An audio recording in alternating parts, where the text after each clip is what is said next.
Hello and welcome. This is Ife Live. I'm Ife Onyebule, and this is where you get to feel my pulse on trending issues. Remember, I didn't say trending national or international issues, just trending issues. And it's not just about politics, but everything that truly makes sense. Of course, it's still trending that the governor of Kaduna State, Nasir El-Rufai, on Monday actually enrolled one of his sons, Abubakar Al-Sadiq, into Capital School, Malali, right there in Kaduna. That's a public school in fulfillment of a promise that he made in 2017. Well, El-Rufai did say that he enrolled his son in that school in order to lead by example and also show his commitment to fixing the educational sector right there in the state. He shared photos from when he went to register his son in the school and simply tweeted, "Reforming the education sector in Kaduna is a continuing struggle against decades of neglect." Now, that action has elicited divergent responses from different quarters. But however we look at it, we cannot all stand on the same side of the divide on this matter. It pays also for us to look at the substance of the matter, instead of focusing entirely on the personality involved. Yes, the governor has actually lived up to the promise that he made in 2017 by enrolling his son into a school where you have other children like him. And when we say other children, we simply mean little children like him, but different in a way because their parents are neither politicians or a governor and the first lady or wife of governor as it is. Well, industry watchers and of course critics will wonder exactly how far that this action will go in terms of, changing the narratives about public schools. Remember what it is with public schools these days. Years ago, these were schools that people go to. Most of the politicians that you see today, many of them benefited from what it was, conducive environment right there in public schools.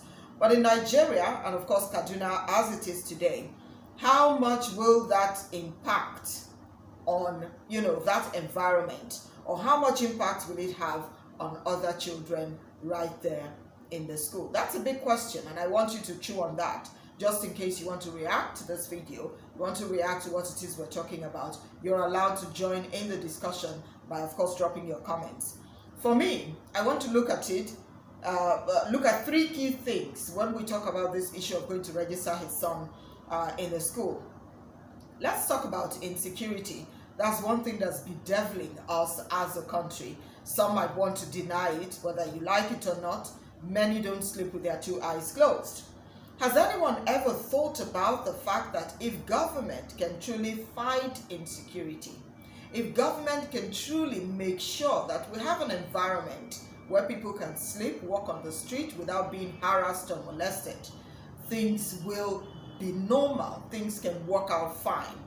The cameras will never have to follow Governor El-Rufai and his wife as they walk their son to go enroll him in school. It wouldn't happen because it will be everyday thing. The boy wakes up, he goes to school, or maybe a nanny just takes him to school. If there was an environment that is devoid of all the crazy things that we see around, you wouldn't have all those security men around them or even have the cameras following them. Let's look at corruption. Another hydra-headed monster that's been disturbing us as a nation in Nigeria. Don't you think that it's possible that all schools can actually benefit from government in terms of good infrastructure, quality teaching and non-teaching staff? You can also talk about conducive environment. I've talked about that a couple of minutes ago. Conducive environment for learning and the training plus retraining of staff. You know what it's like. It is about fighting corruption and seeing to it that all children are in school because it's their right to get a good education. Now, we need to stop playing politics with everything. And this is not just for the masses alone. Even the politicians need to understand that the lives of children and their future depends on what we do today. The little boy has become the face of what the governor has called reforming the education sector in Kaduna. So it simply means he has to do everything within his powers to see that the project does not fail. Other schools are also watching. They're watching out to see if they benefit from what the governor is doing, the renovations and revamping going on in the education sector right there in school. And I think that the governor needs to be on his toes. Look away from the people who are hailing you now for putting your son in school. It is a good move from Mr. Governor, but that shouldn't be about your 6-year-old son alone, but about all the children right there in Kaduna, irrespective of the tribe or religion. And as it is, the searchlight is on you to make the lives of other children better.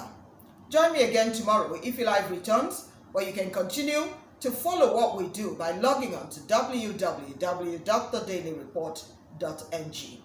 I am Ife Onyebule. Thank you for watching.